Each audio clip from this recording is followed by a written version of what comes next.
Então, a minha fala, eu não tenho o costume de preparar falas escritas, mas hoje, em função da importância desse evento, em consideração a todos os colegas, eu resolvi fazer um paper, que não é muito do meu costume, eu me sinto mais livre falando em pé, caminhando e falando no livro, mas hoje eu vou falar totalmente ao contrário, sentado e lendo. Bom, a minha fala vai se chamar Democracia e Antropofagia. E por que essa fala? Essa fala eu estou fazendo ela desde um lugar bem específico, a partir de 2 manifestos que foram feitos nos anos de 1924 e 1928 no Brasil, por um dos nomes que eu considero dos maiores nomes da cultura brasileira, que se chama Oswald de Andrade, um paulistano, que no ano de 24 editou um manifesto num jornal chamado Correio da Manhã, e esse manifesto se chamava Manifesto da Poesia Pau-Brasil. E no ano de 1928, ele fez um outro manifesto, chamado Manifesto Antropófago. Qual era a ideia eu já estou saindo um pouco do texto, não consigo me entender do texto. Mas qual era a ideia do Oswald de Andrade nesses 2 grandes movimentos que eu reputo, sem qualquer dúvida, como uma das ações mais importantes da cultura brasileira?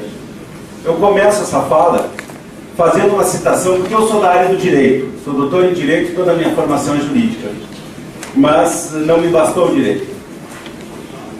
A citação é a seguinte, do Oswald de Andrade, que é do Manifesto Antropófago de 1928. Ele diz o seguinte: perguntei a um homem o que era o direito. Ele me respondeu que era a garantia do exercício das possibilidades. Esse homem chamava-se Gali Matias, Comio, de gênio. Bom, o Manifesto da Poesia Pau-Brasil, o Oswald de Andrade, na verdade nos 2 manifestos, ele expressa o desejo de que nós passássemos a ter uma libertação cultural sobre todas as colonizações que nos tinham sido feitas. Especialmente esse manifesto, o primeiro deles, é dirigido focadamente para o campo artístico. E ele dizia que nós tínhamos que nos libertar de toda a arte que vinha da Europa, como forma de que nós conseguíssemos criar uma arte brasileira, uma cultura genuinamente brasileira. E ele faz essa referência ao Manifesto da Poesia Pau-Brasil em cima da ideia da árvore, que era tipicamente brasileira, o pau-brasil, e que foi praticamente extinta pelos portugueses, levada toda para a Europa, porque era uma das madeiras nobres que existiam no Brasil. E, na verdade, era um grande retrato, um grande ícone da terra brasileira, o pau-brasil. E ele fazia esse manifesto com esse nome, fazendo emergir a ideia de que tínhamos coisas muito brasileiras, como o pau-brasil, e que tínhamos que cultuar essas coisas. Então, ele defende, na verdade, que a nossa poesia, na época, porque ele é mais poeta do que qualquer outra coisa, o Oswald de Andrade, ele defendia que a nossa poesia não poderia depender de nada, não poderia depender da poesia ou da cultura que viria do norte do planeta, mas que nós tínhamos condições de fazer uma poesia e uma cultura genuinamente brasileira. Ou seja, uma poesia de exportação e não meramente uma poesia de importação. Então, a poesia pau-brasil pretendia, da mesma forma que a primeira riqueza brasileira, o pau-brasil, se revestir de um caráter primitivista, assumindo criticamente os contrastes históricos e culturais aos quais a população do país foi submetida. Na verdade, é uma tentativa de síntese que fazia Oswald de Andrade, capaz de unir o lado doutor acadêmico da cultura brasileira com o lado popular. Esse manifesto também apresenta uma proposta de literatura vinculada à realidade brasileira, a partir de uma visão concreta. E, na verdade, ele estava propondo uma redescoberta do Brasil. O Brasil foi descoberto por portugueses, foi na perspectiva socioeconômica, foi construído, o Brasil é mais resultado de um processo socioeconômico do que de um processo de construção autóctone, como foram outros países que tiveram esse processo de aceleração evolutiva e que por si próprios construíram a sua autonomia, como é o caso, talvez o país mais bem sucedido nesse aspecto, o país mais autônomo do mundo seja a Inglaterra, que criou um processo próprio de construção e de aceleração evolutiva. Nós não, nós somos passageiros de um processo que foi conduzido na maior parte do nosso tempo por outros. Cito aqui o Oswald de Andrade. Ele trabalha muito com nomes de mitos e de símbolos indígenas. Então talvez algum nome que eu vá falar de ícones, como Jaci, Guaraci, etc., sejam nomes desconhecidos, mas na verdade são ícones, são algo como heróis ou como deuses da mitologia indígena. Rápidas passagens do Manifesto Pau-Brasil. Texto de Oswald de Andrade. A poesia existe nos fatos. Os casebres de açafrão e de ocre nos verdes da favela, sobre o azul cabralino, são fatos estéticos. O carnaval no Rio é o acontecimento religioso da raça.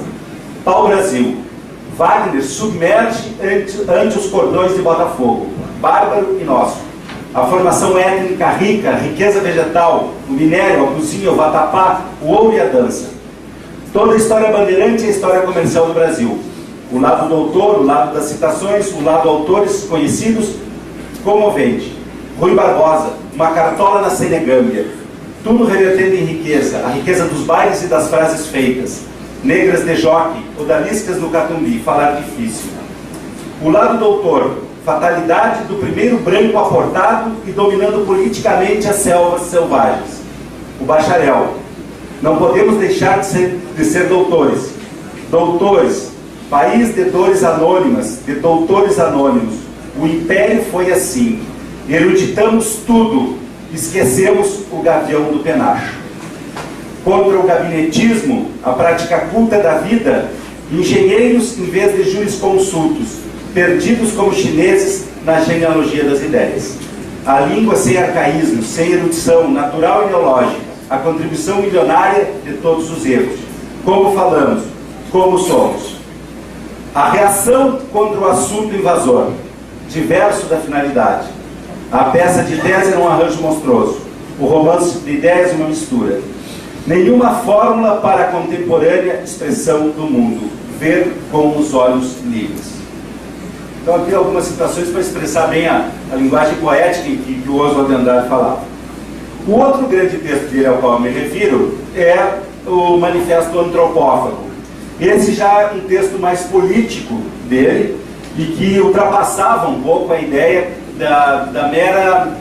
do mero redescobrimento do Brasil no campo literário poético.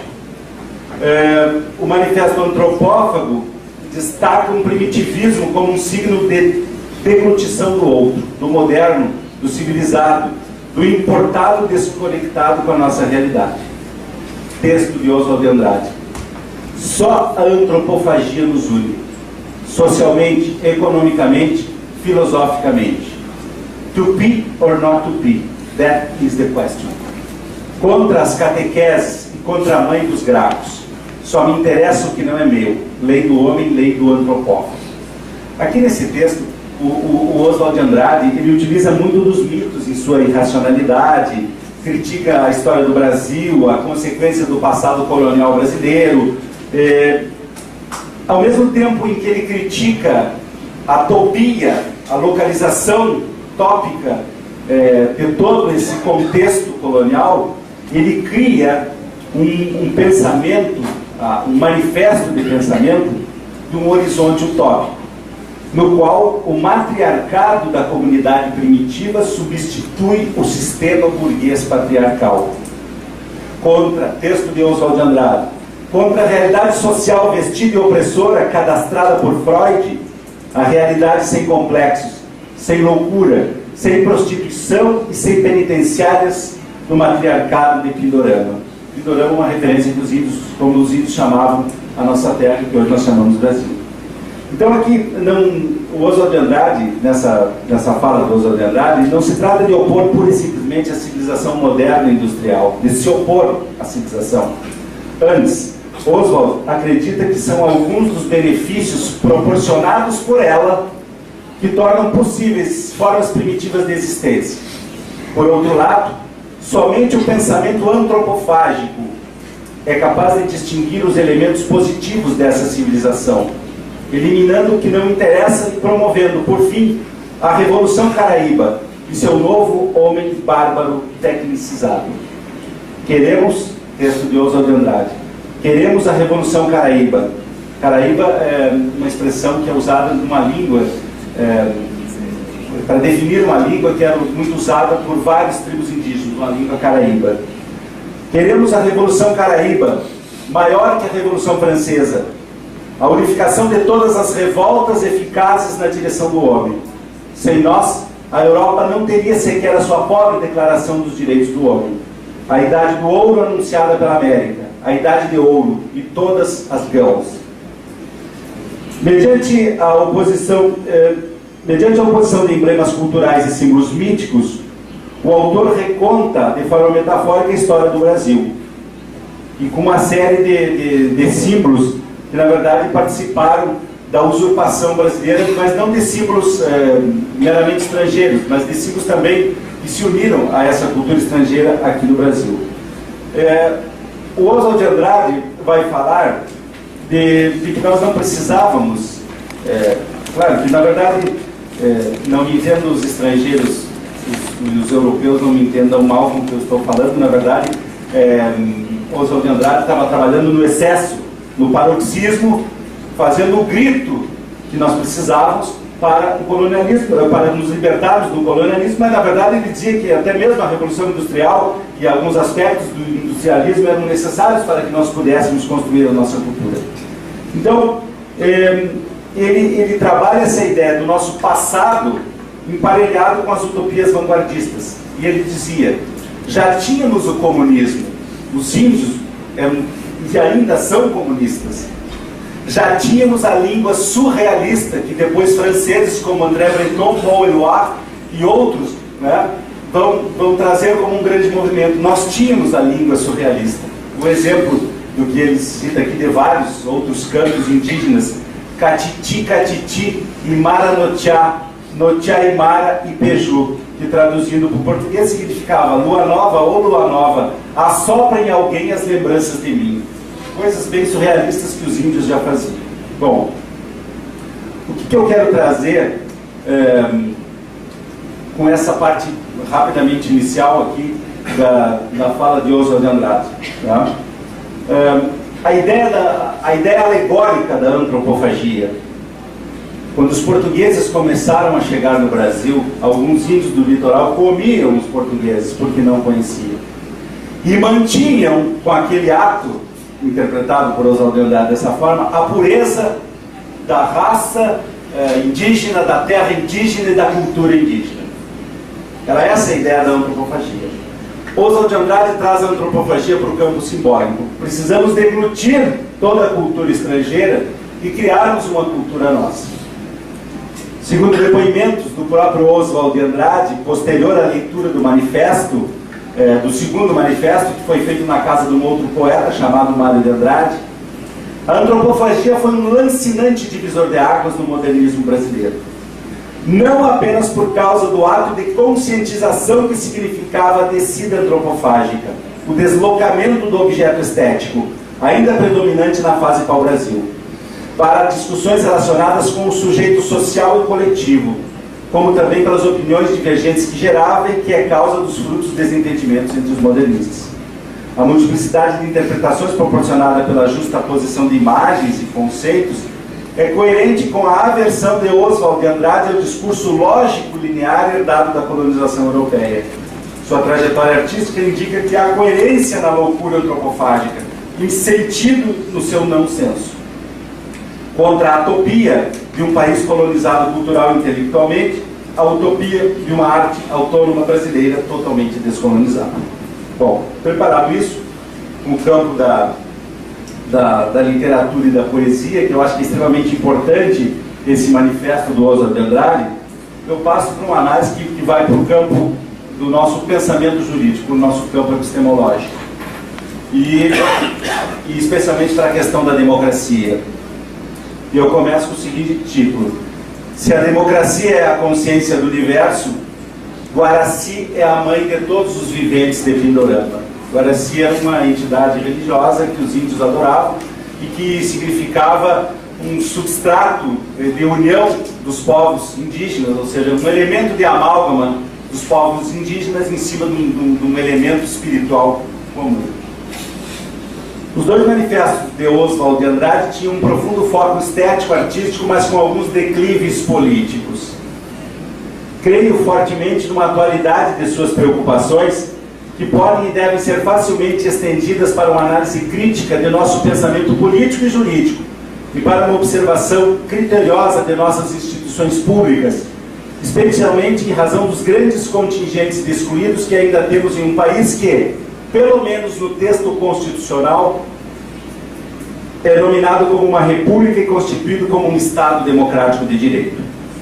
Provavelmente, se Oswald de Andrade pudesse ponderar acerca de nossa realidade atual, diria que não somos nem tão republicanos nem tão democráticos.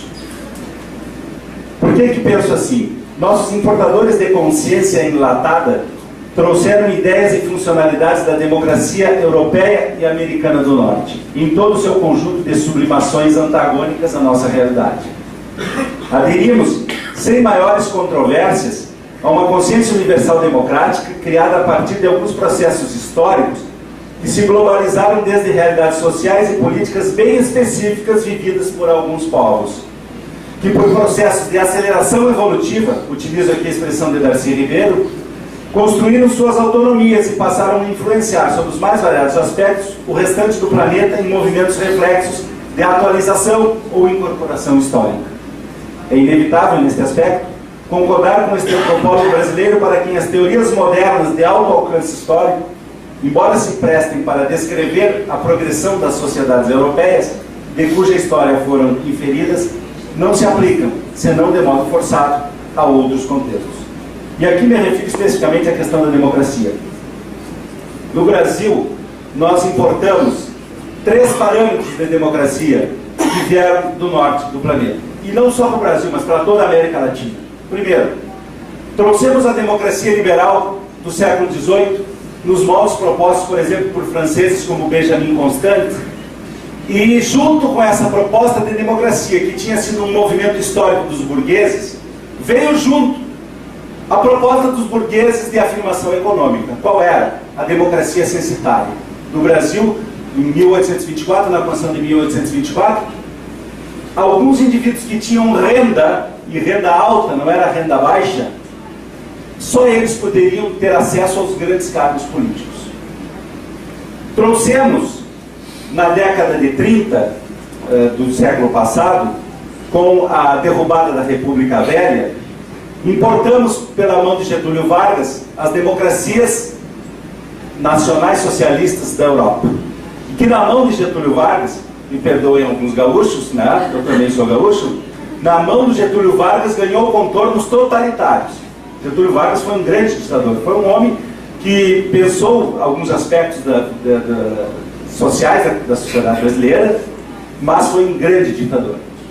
Depois caímos em períodos de pequenas democracias, caímos num período razoavelmente longo de ditaduras, e importamos, com mais ou menos 50 anos de atraso, as chamadas democracias sociais, democracias constitucionais e sociais de direito, com direitos liberais, direitos sociais, direitos de várias fases do constitucionalismo.